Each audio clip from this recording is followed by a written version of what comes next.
السلام عليكم ورحمة الله وبركاته. حواسك يا قالي حواس أورومو جرتو نجامي بقى جراتني أنا أبو مصعب نبيتني والفادا سنين جدا نمني توكو يرو أنا ما قول كداف نما قولو كبجاف نما قولا أنا اللي نما كدتو متي نبيتني كبجاف نما قولا منجستينو ويتمنجستين توكو تلوف ورقي تقدر ورقي تقدر بلينا نتكن mootummaan tokko itti dhufu san wanni kennaniif jedhaniif egaa isinitti hima wanni kennaniifi jedhaniif kabajaafi malee mangistiin sun mootummaan sun dhabeefi miti.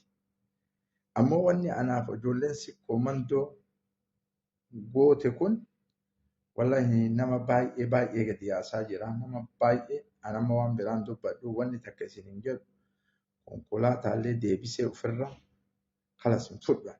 Deebisee jira tasgabbaa'ee gadi ta'a itti himee jira konkolaataa deebisaa namni haa tasgabbaa'u jedheeni jira konkolaataan deebi'ee jira salaamu alaikum tasgabbaa'ee ta'a konkolaataa deebise dhiifama awwalumaa ka ol baafnee isuma sanuu mul'ifne nuu gammaddan seenee ol baafnee mul'ifne malee akkanatti namni irratti wal dhaban seene waan kana ta'eef hawaasa kiyya sikkoo mandootti himee konkolaataa haa fudhatanii hin deebisaa. Eega Abu Musa'abii maa wanni kun godhama jedhee hawaasa walitti ka buusu taate salaamu alaikum konkolaataa ni deebisaa haa fuudhanii kalas tasgabbaa'aa ta'a namtu waliin dhabina. Assalaamu alaikum warahmatullahi wabarakaatuhu.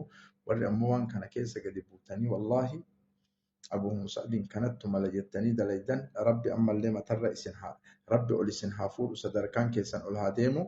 Warri ammoo wanni kun maa Abu Musa'abii dalagama jettanii akka malee aartanii dubbataa jirtan isin argaa kadhaa namatti banuudha ebaluu akkana dalaydanii ebaluu warra dalagachuu danda'u maali kun alaamaa waan yooti malee alaamaa isdiiti malee tokkoma jaalala qaba Abu Musa'abii jaalala qaba jaalala kee shawaa seensisanii dhimma irraan qabu jaalala kee takkayyuu sin beeku eessatti si argee miti waan kana ta'eef konkolaataan nagayaan deebi'ee jira konkolaataan nagayaan deebi'e kana hawaasni sikkoo mandoo akka godhu isaantu beeka. tasgabbaa'aa taa'abis konkolaataan deebisaa nama itti meetti bilbilee konkolaataan adeemu namni wal fixaa jira jedhaani salaamu alaikum warahmatullahi wabarakaatu.